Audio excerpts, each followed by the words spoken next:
I want to welcome everybody to today's webinar at the Heartland Institute. I want to welcome Tim Benson, our policy analyst, works on education issues for us. Today, we're going to be taking a look at what happened in the states legislatively and what people can be looking forward to in the states moving forward. I am Cameron Sholty, the Director of Government Relations at the Heartland Institute. As a matter of format, we'll let Tim present, and then we will move into question and answers. If at any point you guys have a question, if participants or attendees have questions, either hit the raise hand button along the bottom or the Q&A button at the bottom, and we'll make sure Tim receives those. Otherwise, without much further ado and to not chew up your afternoon, I'll pass it off to Tim Benson. Thank you. Hey everybody, thank you very much for joining us today. We appreciate it. So yeah, like Cameron said, this webinar is just about what happened this legislative session, and then going forward, the different ways you can advance school choice in your states, the different kind of programs, what their differences are, what they look like, that sort of thing, and then how Heartland can help you next session, introducing those programs and getting them passed and that sort of thing. So we'll just get right into the slideshow and get going here. Give me 1 second.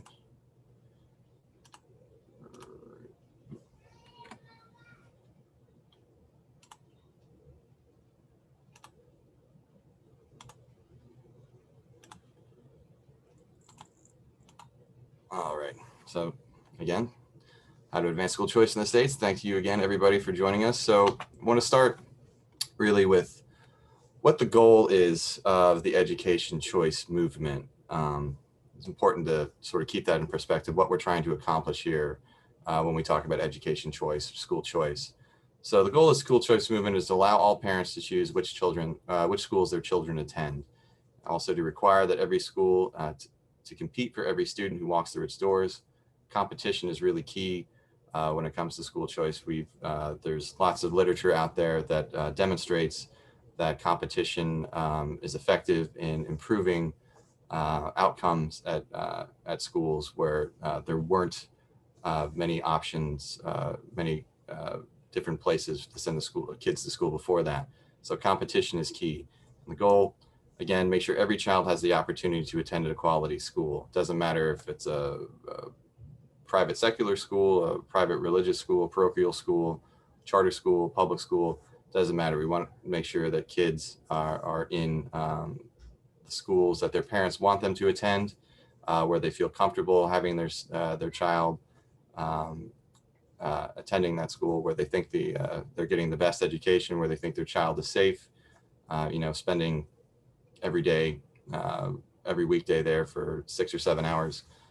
So that's the key, making sure that there's competition and that every parent, every family, every child is in the school that they want to be.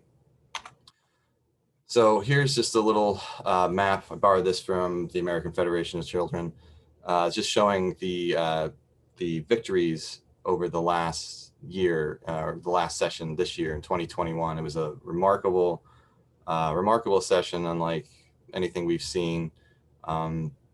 That's probably has a lot to do with COVID and the lockdowns, and unions trying to keep schools closed as long as possible, and then the sort of outrage that parents rightfully had about that. And it's partly that, but I think it's also partly just the momentum the education choice movement has garnered over the last decade or so. So you can see here just the different color codes. So we have new programs in West Virginia, Kentucky, Arkansas, Florida, Indiana, and Missouri. Missouri's not done yet. It's passed its legislature. It's just waiting on the governor there to sign the bill, but he's expected to do so. So that's 6 states where we have new programs. We have expanded programs in many other different states: Georgia, Florida, Pennsylvania, New Hampshire, all across Arizona, Nevada, Montana, all over the place. So it was really an incredible year. Actually, this map is not quite up to date. It doesn't have Maryland too. Maryland also expanded one of their programs. So you can see this movement was nationwide, all across the country, the Northeast, the South, Midwest, the Great Plains, the Western states.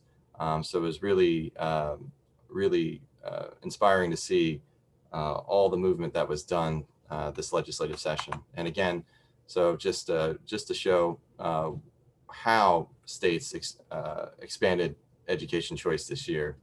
So we have new ESA programs in Florida, Indiana, and West Virginia. We'll get into the different types of programs in a minute.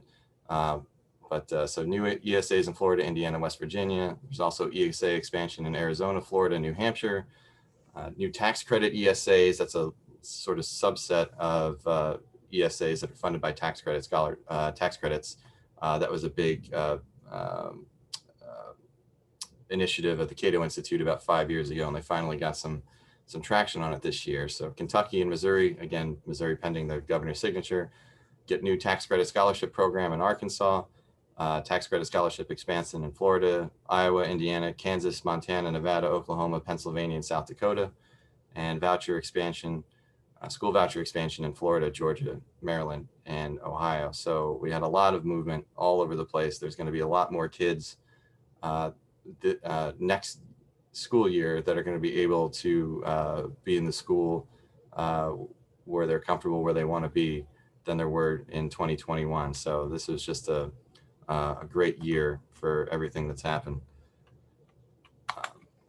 And here's one more map again from the American Federation for Children. This is just showing where education choice in the state stands at the moment. It's not entirely up to date, but pretty much up to date. So you can see all the different types of programs, and over here in the corner, vouchers, ESAs, tuition tax credit, scholarship tax credit programs, special needs programs, and the states that offer them. So, this map 10 years ago would have looked a lot smaller, and with most of these programs would not have been here.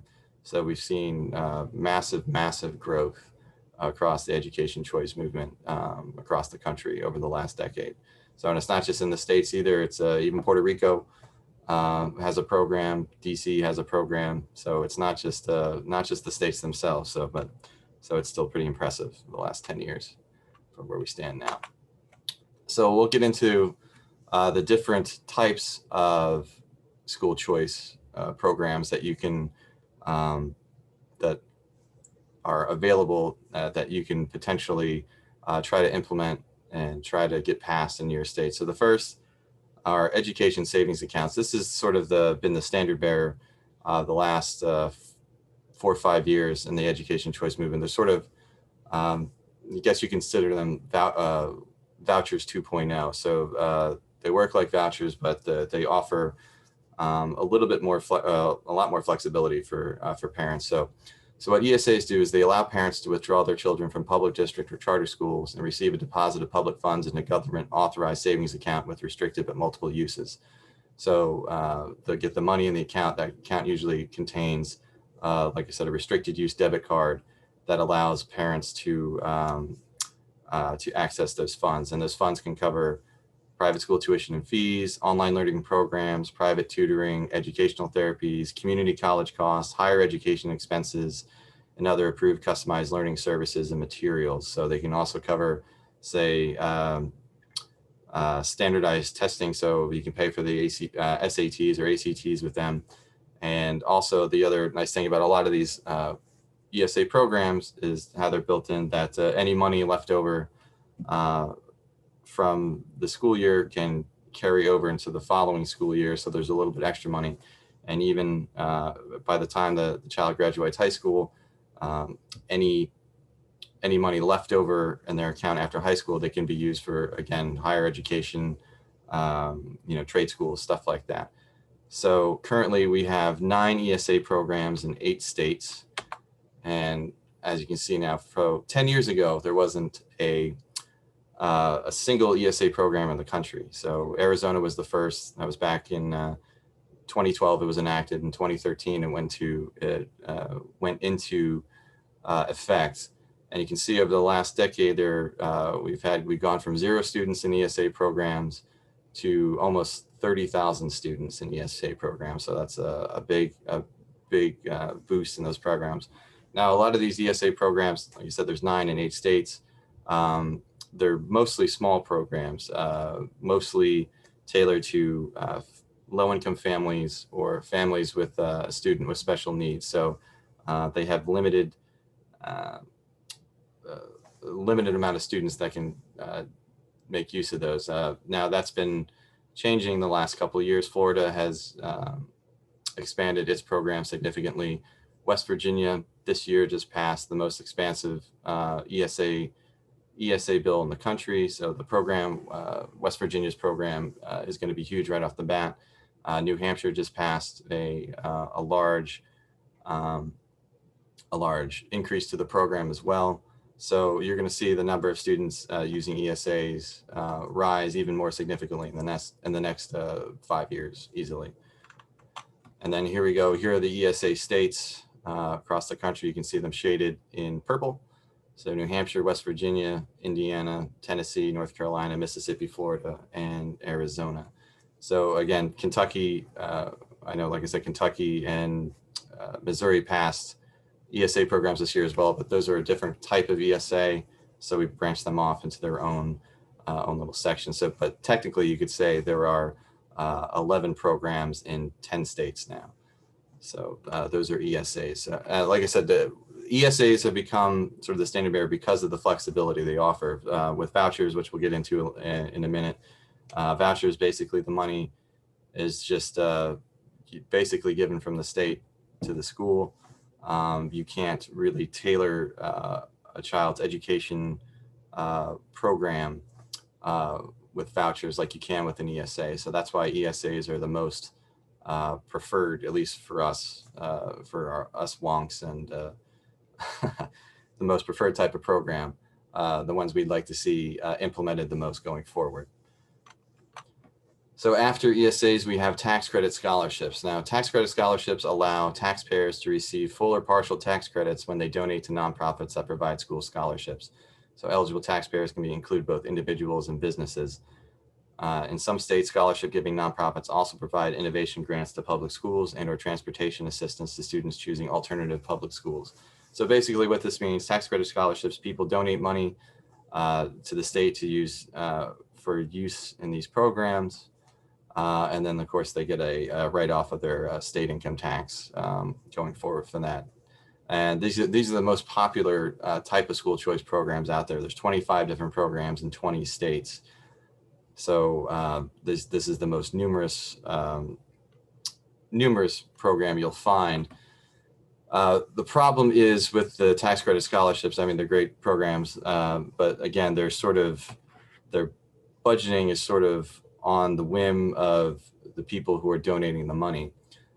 So if there's a drop in donations over a year, that means that fewer kids the next year can be able to use the program since the preceding year. So that's a budgetary problem that you could run into with tax credit scholarships. Usually doesn't happen, but in case there's say something like the financial panic of 2008, there's a possibility that something like that could happen. So now you have kids that have been making use of this program where the money in the program isn't there the following year, and some of these kids might have to be pushed back into a public school. But still, they're pretty good programs. So like I said, these are the most popular. You can see there are, pardon me, went too far. So there are 330,000 students just about making use of tax credit scholarships. And you can see how much the growth is just over the last decade. 2011, there were about 110,000 students making use of this program. So in the last 10 years, there have been an additional about 210,000 students making use of these programs. So that's a big, significant jump. A lot of that is due to Florida's program, Florida's tax credit scholarship program, which is by far the biggest school choice program in terms of the number of students enrolled in the country. It's about almost 150,000 students in Florida make use of the program. at this date. So that's about half of that 329,000 is just Florida alone. And again, this map's a little hard to see because of the color, but you can see the states where these programs exist: Rhode Island, New Hampshire, Pennsylvania, Virginia, South Carolina, Georgia, Alabama, Florida, Louisiana, Arkansas, Oklahoma, Kansas, Iowa, Illinois, Indiana, South Dakota, Montana, Nevada, Utah, Arizona. So these programs are all over the place, and they're very, very popular because they don't necessarily, you don't have to really budget for them in the state budget. So that's part of the reason they're so popular. So we'll move on from those, and we'll get into that little subset of ESAs I was talking about. This is the tax credit ESA. This is the one that Cato came up with about 5 years ago. So again, this is just an ESA that's funded by tax credit scholarships. So again, people donate to the program, and then parents can make use of that ESA to send their kids to whatever. In a normal tax credit scholarship program, it works just sort of like a voucher, where parents can just take the money and just basically use it to, pay tuition and fees at a private school. So yeah, so the tax credit ESA allows taxpayers to receive full or partial tax credits when they donate to nonprofit organizations that fund and manage parent-directed K-12 education savings account. And then again, families may use those to provide the same thing with ESAs: tutoring, tuition and fees, education therapies, community colleges, transportation costs, computer hardware, all that sort of stuff, higher education expensive, SATs, ACTs, all that sort of stuff. And so Kentucky and possibly Missouri, again, hasn't quite reached the finish line, but we're expecting it to. These are the only two tax credit ESA programs, and these were just passed this legislative session. So they're not currently up and running yet. So we'll see what happens with them in the next few years. But this is it was good for the Cato guys to get a couple wins on this after a couple of years. So, and then we'll go on to the map and to see tax credit ESA states. Missouri is not shaded yet, just because it hasn't quite passed it. But again, we're expecting it to. So just Kentucky and Missouri, like I said, these are new programs. And then we'll get on to school vouchers, which allow parents the freedom to choose a private school for their children using all or part of the public funding set aside for their children's education. So yeah, these are the oldest of the school choice programs. The first school choice program was in Wisconsin in 1990. So they've been around a lot longer than tax credit scholarships or ESAs, and there are currently 29 voucher programs in 16 states, plus in DC and Puerto Rico. So you can see all those voucher states here. They're all over the place. I won't have to go through reading them off all over again, but you can see where they're located. And again, this is significant. 250,000 students almost now using voucher programs. You can see in 1991 it was 0. 10 years ago in 2011, we were just a shade above 50,000 students. So in the last 10 years, the last decade, we've added about 200,000 students to the school choice rolls in this way. And like I said, vouchers, the oldest programs, they've been around the longest. They have the longest track record when it comes to the literature, peer-reviewed studies and whatnot on the effects of those programs. But again, they're just ESAs have sort of taken over from vouchers just in the last few years, just because of their versatility, what they allow parents to do with the money afforded to them, just to make it a little bit more, the program a little bit more individualized for each kid. So that's why we, instead of just going traditional voucher, we recommend going for ESAs. Now, speaking again of ESAs, there is a program that the Heartland Institute has come up with a couple of years ago called child safety accounts. And what these are, their child safety accounts are basically an ESA for bullied students. So I just want to show you just want to read you some results of CDC's Youth Risk Behavior Survey, the 2019 results. This is a survey that they ask of high school students every 2 years. The CDC does. And so the 2019 results are the latest that we have. So in 2019, almost 20% of high school students reported being bullied on school property. So that's almost 1 in 5 students reported being bullied on school property. Another almost 16% said that they had been electronically bullied that year by either a peer from school or even teachers and school staff. So that's another big percentage. 8% report being in a fight on school property.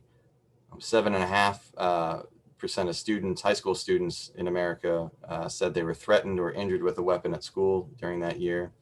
And 8.7% of students said they skipped school at least once a month out of safety concerns. So they were so afraid for their emotional safety or physical safety or whatever it is that they deliberately chose not to go to school because of those concerns.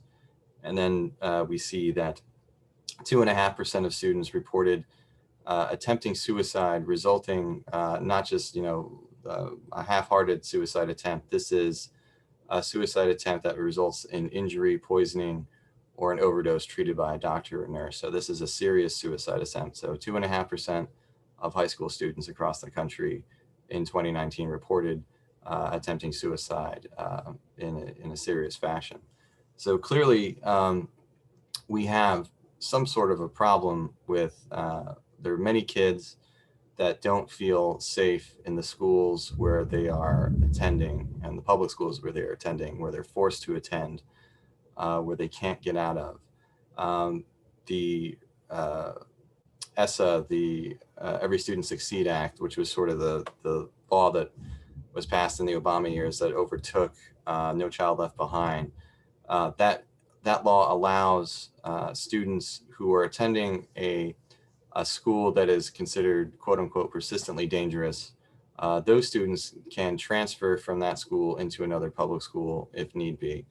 The only problem is the way that they define persistently dangerous, that only about 50 schools a year out of the 100,000 plus public schools across the country meet that criteria. So most kids in most schools, the overwhelming majority of kids in these schools don't have an option when it comes to getting out of a school where they don't feel safe or their parents don't feel safe for them for whatever reason. So that's why we came up with the Child Safety Account, which is a specifically tailored ESA just for bullied students. So it's an ESA that empowers parents to transfer their children immediately to the safe schools of their choice within or beyond their designated public school district. So this can include public district school, it can include another public school, charter school, virtual school if they're more comfortable with the virtual school, as well as your private and parochial schools. So it allows them to, like I said, leave their public school and go to either a private school or another public school. And students are eligible for this account if their parents have what we consider reasonable apprehension for their children's physical or emotional safety. So that way there are no bureaucratic sort of hoops that the parent has to go through to get their kid from out of the school into the new school. That they can just immediately take the kid out and pretty much immediately get them into the school of their choice. So again, these can include concerns like bullying, hazing, harassment. This includes, harassment, bullying from peers, harassment and bullying from teachers or school staff. It also includes kids who say have a food allergy and are being picked on for having a food allergy or something like that. Their parents can get them into the school where they think they'll be safer, where the child will be safer, where they want their children attending. So this is important because research shows students at private schools are less likely than their public school peers to experience problems such as alcohol abuse, bullying, drug use, fighting, gang activity, racial tension, theft, vandalism, and weapons-based threats. So students are less likely to see these types of problems in private schools rather than public schools. And there's also hasn't been significantly proven yet, but there's some research out there, empirical research, that shows there's a causal link suggesting private school choice programs improve the mental health of participating students. So once these students get into these private schools, their mental health improves. So that's sort of what we've seen so far. It hasn't, that's still sort of up in the air, but it's looking like that is the case. So again, the child safety accounts, it's just a narrowly tailored ESA specifically for this one set of students where where these problems arise. We think this is something that if introduced in is something that has a lot of legs, if there's significant pushback against school choice in your state legislature, this is something narrowly tailored that you can get more of your colleagues to go along with. And then once you get the child safety account on the books, then maybe in another couple of years or something like that, you can seek to expand the program, open it up to low-income students, open it up to students with special needs, something like that. So those are child safety accounts. And important to remember, legislators, that parents are behind you. School choice, education choice is extremely popular with parents across the country. I've included here the latest two national polling, significant national polls that have come out. This is the American Federation for Children poll, which was in January. This is a poll they do every single January. And support for school choice has never been higher. Again, this is coming off the pandemic and everything like that. So 77% of parents, these are likely voters, about 1,500 likely voters that responded to the survey. 77% support ESAs, 74% support vouchers, 67% support tax credit scholarship programs. Ed Choice poll, this was the month before the AFC poll was released. So this is something they've been doing. This sort of a running poll they've been doing all year thanks to the pandemic. So this was in December 2020, Ed Choice, which is probably the most significant school choice organization out there after AFC. Ed Choice found 81% support from likely voters for ESAs, 73% support for vouchers, 74% support for tax credit scholarship programs. Significant also, support for these programs is more pronounced from parents themselves than if the subgroup is respondents who are parents instead of just respondents who are likely voters. Their support for these programs ticks up. These are just the general numbers. Support for these programs ticks up if the person responding to the poll has an income below household income below $50,000 a year, and support for these programs ticks up from African American respondents, Hispanic respondents, minority respondents. So for these groups, especially for those groups where school choice would have the most impact, again, low income and minority students, support for these programs is even more significant than what we see here. And just to say, these surveys are not outliers. These are, you can look at these school choice surveys either at the state level or at the national level over the last couple of years, and you'll find numbers similar to this. So don't be cowed by teachers unions and other special interest groups that are going to fight against these programs. Parents, voters are overwhelmingly supportive of these programs, and these support for these programs. It's high among Republicans. It's pretty high among Democrats. It's not quite as pronounced among Democrats, but you'll see majority support for these programs from people who self-identify as Democrats. So the normal sort of non-political people out there, the people who aren't part of these special interest groups or like unions and whatnot, these people are broadly supportive of these programs. So never forget that the parents are behind you. They have your back when it comes to these programs. So how can Heartland help you get one of these programs passed in your state? Well, there's a few different ways we can do that.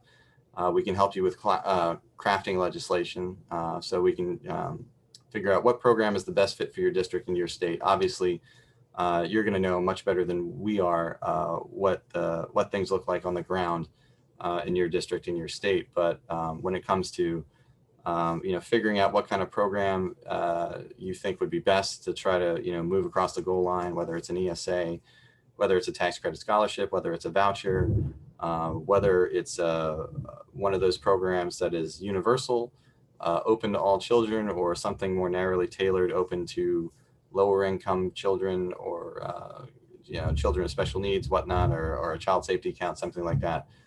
We can help you decide what's the best way to move forward. There's two rules of thought with that. There's a lot of two different ways to do it. You can go small ball and just try to choose a program that you think off the bat has enough support to make it over the finish line. Or you can start, you can introduce, say, a universal program open to all students in your state, and then sort of maneuver your way down to something maybe smaller, getting more people on board, when you make concessions and stuff like that. So that's the one rule of thought, is to go big, and then see what you can, use that leverage of having the big bill to sort of shift, support for that program and get people to sign on to it. If you say, well, I'll take out this provision, or I'll take out that provision, and you still, at the end of the day, get a program, not a universal program, but a program nonetheless passed. And once these programs are passed, they they don't go anywhere for the most part. And not only that, it's very hard to get them off the books, and it's significantly much easier to expand these programs again once they're there. So if you want to go back and take a kick at the can a couple of years later down the road and expand one of these programs, it'll be much easier to do so than it was to actually get the program passed. Because again, once parents start making use of these programs that are very popular, the government's not going to take those programs away from those parents and from those kids, and they're not going to risk it. So once they're there to stay, and then expanding them becomes much easier. So other ways we can help: we can target op-eds and research and commentaries to your colleagues seeking to build support. So op-eds would build support in your district. If you want to alert more people to what you're doing, we can help with that messaging. And the research and commentaries, again, to your colleagues. This is something I'm sure you guys have all gotten many Heartland research and commentaries over the years, so you know what they look like. But the point of those being to sort of build support amongst your colleague, showing them the reasons why this would be a good program, and why they should, sign on, co-sponsor or agree to vote for one of those programs. And then the other thing we can do also is testimony in person, or we can just submit the testimony electronically. We prefer in-person testimony. I know that's been difficult the last couple sessions with everything that's been going on, but again, that's the way we like to do it. So yeah, if you need someone, quote unquote expert to come into your state, in front of a committee and make the case for one of these programs, one of these bills that you're willing to put forward, we are more than happy to do so. That's one of our favorite things to do is to go get on the ground, show our support for these programs, show our support for the legislators who attempt to get these programs on the books. And just find out what's going on in the different states, and getting to know you guys better, and getting to know the layout of on the ground in your states is something we really like to do. So we can do all those sorts of things, and you can always get in contact with us and talk to us about anything. that we can, if you just want to, pick our brains on certain things or anything like that, we're always there, always available to help you guys with whatever you need. If you need help with some research, looking into things, I know you guys don't have a lot of staff to help with that sort of stuff. So that's where we come in. We can help you with all that stuff. So there's plenty of things that Heartland can do to help you advance school choice in the States. So don't forget about us. We're there. We're here to help, and make sure you use us as a resource as much as you want, as much as you possibly can. And like I said, we'll do everything we can in our power to help you with this sort of stuff, with the school choice programs, or the other issues we deal with at Heartland. So please reach out to us, let us know how we can help, and we'll be sure we do all that we can to help you guys out. So thank you very much for joining here, and I guess we'll open it up for Cameron if you have any questions, or if anybody else out there has any questions. Feel free to go right ahead.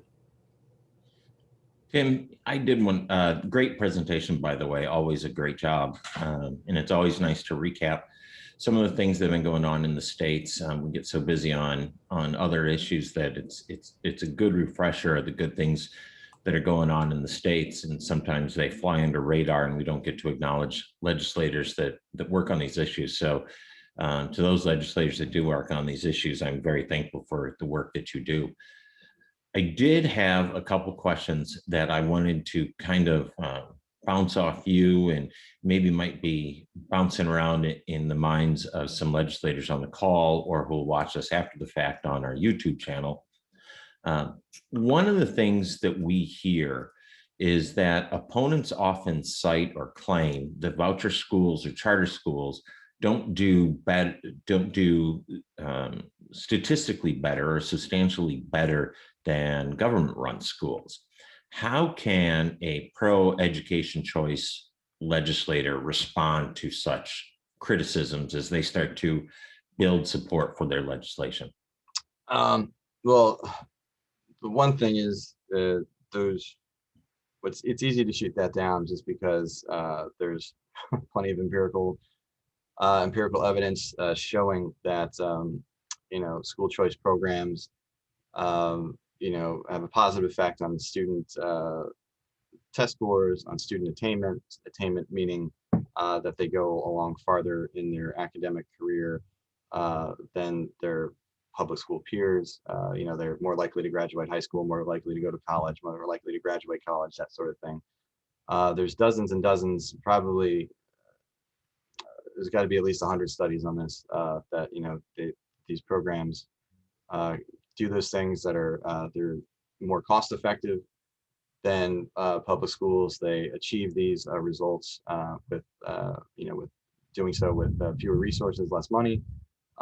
These programs, you'll also hear, though, it's defunding public schools. These kids leave the schools and the money follows and defunds the schools, and that's not actually the case. In most of the school choice bills across the country, the students don't take with them 100% of the funds that the state funds that the public school would have gotten if they were there. Most of these programs, it's either 90% or 75% of what the public school funding formula was. So even though that child is not attending that public school anymore, the public school is still getting 10% of the money that was going to that child, or 25% of the money. So they have fewer children to educate and more money to do it with. Just different things. Research shows that the school choice helps racial integration in schools. Trying to think what else off the top of my head. Social values, the practices that do a better job imparting those on students. So there's a good resource at EdChoice puts out every year. It's the 1, 2, 3s of school choice. It's a little booklet they put through, and this booklet gathers up all the empirical research that's been done on school choice and then they just refresh it each year, and just shows you exactly what these studies have found. Like I said, there's over 100 of them, in the last 10-15 years that have looked into this, and the overwhelming majority. There are some that say otherwise, but the overwhelming majority show that these programs are doing a better job of educating students. They're doing so with less money. They're integrating schools. They're not taking money from public schools, and they're also forcing public schools. That's another thing. They're forcing public schools. Again, this is where we say competition is key. Forcing public schools to make improvements and do a better job. And there's been a couple big studies over the last couple of years showing that the public schools that are now in sort of competition in states that have these school choice programs, that if the public school has different schools around it that are making use of these programs, they tend to do a better job going forward. Again, increasing student achievement and test scores and the like. So they respond to the competition. They know that there's these other schools out there that can, that parents can choose to send their kids to if they qualify for these programs, and they know that they just can't rest on their laurels and just have a captive audience. So when that happens, the public schools improve, and that's why we say competition is key. So yeah, there's plenty of research on this. Like I said, just you can check that out at school choice, EdChoice. But don't be cowed by any of that. That's saying that these programs are not doing what the proponents claim to be. That's just not the case. Thanks, Tim. Dovetailing on that, I guess then, since school choice programs, as they started in Wisconsin, specifically Milwaukee, haven't expanded, it has been targeted towards low achieving schools in urban communities. And then there was a need recognized in rural communities. Suburban school districts tend to not face the same type of socioeconomic challenges that rural and urban schools face. So then my question is, are there studies that show that longitudinally voucher students or charter school students have decreased post-school criminality or general societal integration? Yeah, there's been a few in the last few years. A lot of them actually dealing with Wisconsin, just because it has the longest history. Milwaukee, especially, the longest history with these programs. But basically, what these studies show is that these programs are leading to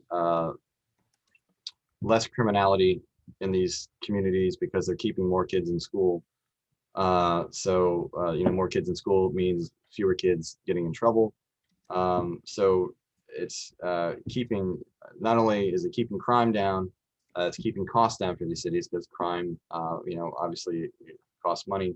So they're seeing savings on that side from these programs, and it's also increasing economic output, because obviously the longer children stay in school, the more likely they are to make more money later on in life. So if you can keep more kids that would have dropped out of school into school and get them at least a high school education, a high school diploma, or even along the college path into not even just a 4-year degree, maybe just even a 2-year AA degree or something like that, or some sort of credentialing program.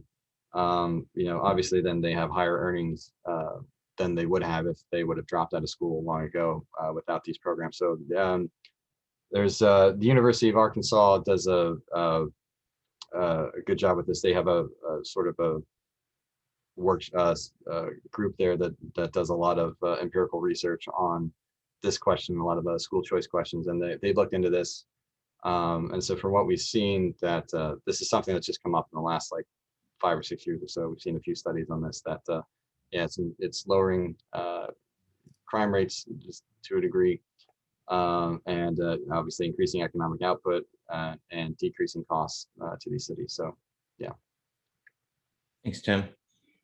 I don't see, Susan Humphreys had a question. I responded in the chat.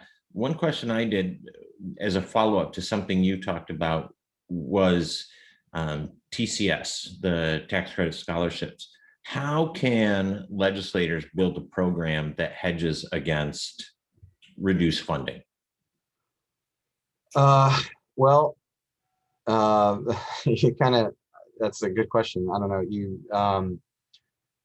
I mean, that's the one problem with the tax credit scholarships. It's kind of fickle. It doesn't normally work out that way, but it is possible. I don't know if there is a way you could,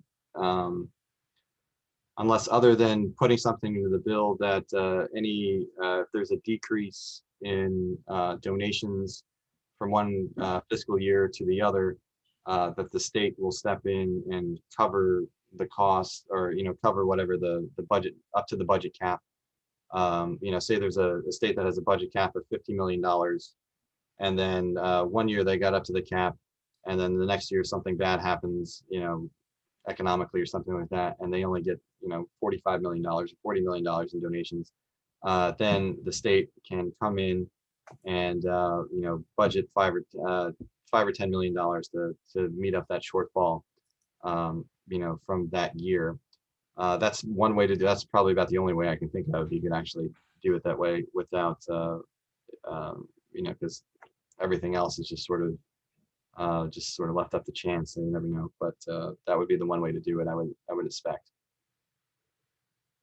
And then on that, refresh my memory, those are available to, those tax credits are available to both corporate and private taxpayers, correct? Yeah, correct.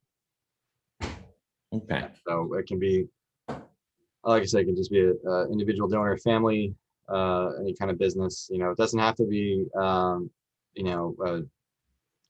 that's the other thing. It doesn't have to be a $1 million donation or $10 million donation. It could be $50 or $500 or something like that. That plenty of non-businesses or non-extremely well-to-do people can donate to. Florida, there's one example here in Florida. I'm from Florida. They have what's called the Hope Scholarship Program. It's kind of like our child safety account, but it's a tax credit scholarship program. And how it's funded, people can donate to it, but when you register, when you buy a vehicle in the state of Florida and you register the vehicle, you have the choice of donating some of your registration fees directly into the program. So when people buy a car, they're asked by the salesman, hey, you want to, would you like some of these fees that go to this Hope Scholarship account program for bullied students, which a lot of people are doing. So that's one clever way you can make sure you get a steady stream of donations, and not large donations, but just that steady stream in place. All right, very good. If nobody else has any other questions, we'll let everybody get back to the busy work they've got to go do. Tim, thank you again, as always. I want to thank everybody for participating today in our summer webinar series. On this topic, just a quick word to legislators. I know many of you have just finished up your legislative sessions, and some have just passed your budgets. But it is just July. We just celebrated Independence Day. But in many states, you have your pre-files deadlines are as early as November. In some states, it is in December. So right now is that time to be thinking about what legislation you're interested in, what legislation should look like. And so by all means, take this time in the coming months, this summer and the fall. If you have questions, reach out to us. But this is a good time to kind of regroup after a busy legislative session in 2021 and be thinking about what you want to be looking to do in 2022. And we're happy to help you out with on education issues or any of the other issues, budget and tax, energy and environment, and healthcare issues. So with those deadlines coming, be aware. Yeah, Cameron, sorry to interrupt, but yeah, just to Cameron's point, this is pretty much our slower time of the year going forward. So, don't, like I said, don't feel afraid to, reach out to us and pick our brains. We're not real busy at the moment, so we have plenty of time for you guys. So don't worry about anything like that. All right, with that, I'll close this up. Again, Tim Benson, our policy analyst at the Heartland Institute. I want to thank Jim Lakely, our Vice President and Director of Communications at Heartland Institute, for being the background guy making this work. And I'm Cameron Sholty, the Director of Government Relations. If you have any questions, please let me know. I've put my email into the chat several times. And we got a late question. Let me read it real quick. Kansas is not coming even close to the limit of 10 million for our TCSs. What are states doing to let the public know about donations? The idea in Florida is good, but are there any other good practices that you're aware of? Off the top, to sort of increase, let's see, what are states doing to let public know? I don't know of any real big campaigns that states are spending significant money doing. Putting stuff on like bus stops or benches or that sort of thing, or commercials, radio commercials. Some of that might be a good idea. Something targeted, to lower income districts or neighborhoods or something like that. If there's a radio station or something that you can sort of target that, maybe the states can come up with some sort of budget measure to get word of mouth out. But yeah, it's just word of mouth is just sort of or these programs are growing really by word of mouth through parents, from one parent to the other. One parent's getting involved in the program, and then after a year or so saying, hey, I got Johnny or Sally or whoever in this tax credit scholarship program, and I got them out of the public school, which they weren't doing very well in, and now they're in a private school or parochial school or something like that, where they're excelling, blah blah blah. So it's really that's where really we've seen a lot of growth with this, is just word of mouth from parents. Other than the Florida, the idea with the with the auto registrations, I haven't seen anything really other than that, really clever to get something like get something along those lines. That could be something we could spend. Actually, we at Heartland we could maybe do something on that. Clever ways to get increased donations to these tax credit scholarships programs. So yeah, thanks for the question. Like I said, I really don't have anything other than the Florida one that I can think of off the top of my head. But that's something we can research and send you some info on. All right, with that, I will wrap this up. I'm going to to a question that just came in. Thank you for the compliment about the great webinar. We appreciate it. Tim's a bit of a savant on these issues. He just knows it inside and out so well. Anyway, this webinar is recorded. It'll be on our YouTube channel that you can find at heartland.org. And then also, if you have any questions, just email me. And then with that, I'll close this down. Thank everybody once again, and appreciate it. Have a good rest of your week. And we'll be doing this again next week on energy and environment issues. So if you want to check in, and I think Tim's making a cameo on that one as well. So thank you very much.